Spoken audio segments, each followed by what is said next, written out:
കഴിഞ്ഞ ദിവസം കോഴിക്കോട് നടന്ന ലിറ്ററേച്ചർ ഫെസ്റ്റിവലിന്റെ ഉദ്ഘാടന വേദിയിൽ മുഖ്യമന്ത്രി പിണറായി വിജയനെ വേദിയിലിരുത്തി MT വാസുദേവൻ നായർ നടത്തിയ രാഷ്ട്രീയ വിമർശനത്തിൽ ഞെട്ടിവിറച്ച് CPM.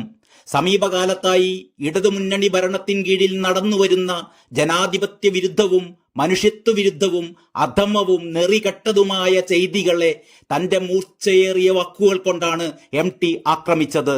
ഒരു സാഹിത്യ നായകനും ഒരു സാംസ്കാരിക നായകനും ഇന്നവരെ പറയാത്ത കാര്യങ്ങൾ MT പറഞ്ഞു. അധികാരം ജനസേവനത്തിനുള്ള അവസരം എന്ന സിദ്ധാന്തത്തെ പണ്ടേ കുഴിവെട്ടി മൂടിയെന്നും തെറ്റ് സമ്മതിക്കുന്ന പതിവ് നമ്മുടെ മഹാരഥന്മാർക്കില്ലെന്നുമൊക്കെയാണ് MT പറഞ്ഞത്. EMS അങ്ങനെയായിരുന്നില്ലെന്നും MT കൂട്ടിച്ചേർക്കുകയുണ്ടായി. ഭരണാധികാരി എറിഞ്ഞുകൊടുക്കുന്ന ഔദാര്യമല്ല സ്വാതന്ത്ര്യം. അധികാരം ആധിപത്യമോ സർവാധിപത്യമോ ആകാമെന്നതാണ് ഇപ്പോഴത്തെ സ്ഥിതി. നയിക്കാൻ ഏതാനും പേരും നയിക്കപ്പെടാൻ അനേകരും എന്ന സങ്കല്പത്തെ മാറ്റിയെടുക്കാൻ EMS ശ്രമിച്ചിരുന്നു എന്നും നേതൃപൂജകളിലൊന്നും അദ്ദേഹത്തെ കാണാതിരുന്നത് അതുകൊണ്ടാണെന്നും MT പറഞ്ഞു. ആൾക്കൂട്ടത്തെ എളുപ്പം ക്ഷോഭിപ്പിക്കുകയോ ആരാധകരാക്കുകയോ ചെയ്യാം. ചരിത്രപരമായ ഒരാവശ്യത്തെക്കുറിച്ച് ഇവിടെ പറയാൻ ആഗ്രഹിക്കുന്നു എന്ന മുഖവുരയോടെയായിരുന്നു MT പിണറായിയുടെ നേർക്ക് ഈ വിമർശനങ്ങളുടെ അത്രയും കുന്തമുനകൾ പായിച്ചത്. നിമിത്തങ്ങളായി ചിലർ നേതൃത്വത്തിലെത്തുകയാണെന്ന്, അതേസമയം നിമിത്തമായല്ലാതെ ചരിത്രപരമായ ആവശ്യകതയായി മാറിയ നേതാവായിരുന്നു EMS എന്നും കൂടി MT പറയുമ്പോൾ പിണറായിക്ക് സമീപം തലയും കുമ്പിട്ട് മരുമകനും മന്ത്രിയുമായ മുഹമ്മദ് റിയാസ് ഇരിക്കുന്നുണ്ടായിരുന്നു.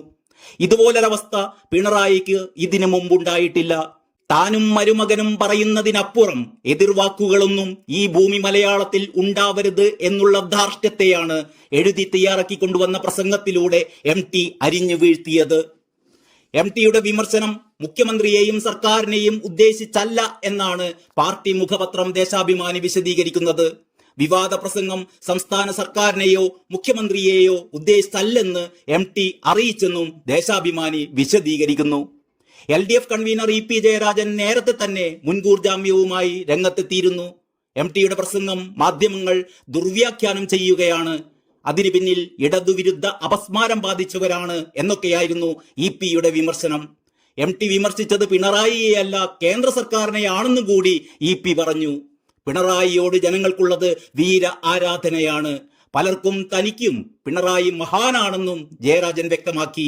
അയ്യങ്കാളി, ശ്രീനാരായണ ഗുരു, മന്നത്ത് പത്മനാഭൻ, AKG എന്നിവരുടെ ചിത്രങ്ങൾ വീട്ടിൽ വെച്ച് ബഹുമാനിക്കാറില്ലേ, അതുപോലെയാണ് പിണറായിയോടുള്ള ആദരവ് എന്നും കൂടി EP ജയരാജൻ പറയുന്നു. News desk Kalakaumudi.